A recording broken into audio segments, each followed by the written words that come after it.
अकबर और बीरबल की कहानियां आपने बहुत सारी सुनी होगी। आज की यह कहानी जो मैं आपको बताने जा रहा हूं वह भी उन्हीं फेमस कहानियों में से एक है।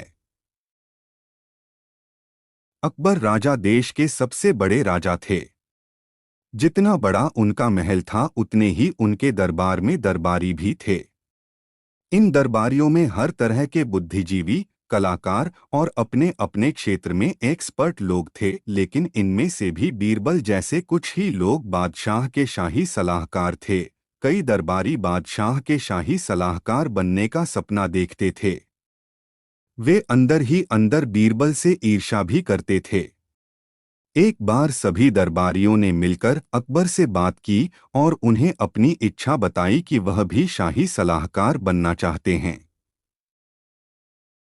अकबर ने सारे दरबारियों की बात ध्यान से सुनी और उन्हें बताया कि मैं आप लोगों की में एक परीक्षा लूंगा, उसमें जो सफल होगा वही मेरा शाही सलाहकार बन पाएगा।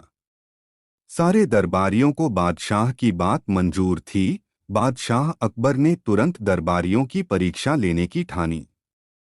अकबर अपने सिंहासन से उठा, अपने कमर पर लपेटा हुआ कपड़ा खोलकर जमीन पर लेट गया और दरबारियों को कहा, जो भी इस वस्त्र को मेरे सिर से लेकर पैर तक ढकने में कामयाब हो जाएगा वही मेरा शाही सलाहकार नियुक्त किया जाएगा।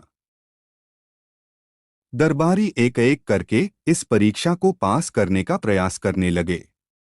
वह राजा के सिर पर कपड़ा ढकते तो पैर खुले रह जाते और पैरों से कपड़ा ढकते तो थोड़ा सा सिर बच जाता।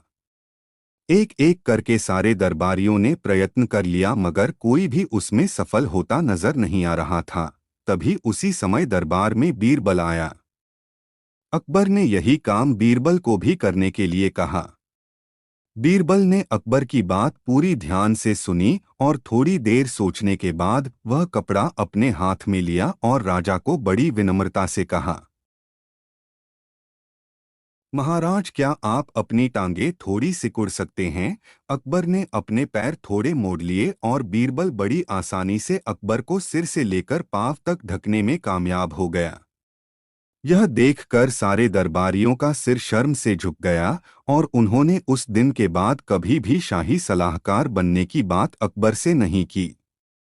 अकबर और बीरबल की शानदार कहानी आपको कैसी लगी कमेंट सेक्शन में ज़रूर बताइएगा। हम आपके लिए नई नई हिंदी कहानियां हर दिन लाते रहेंगे।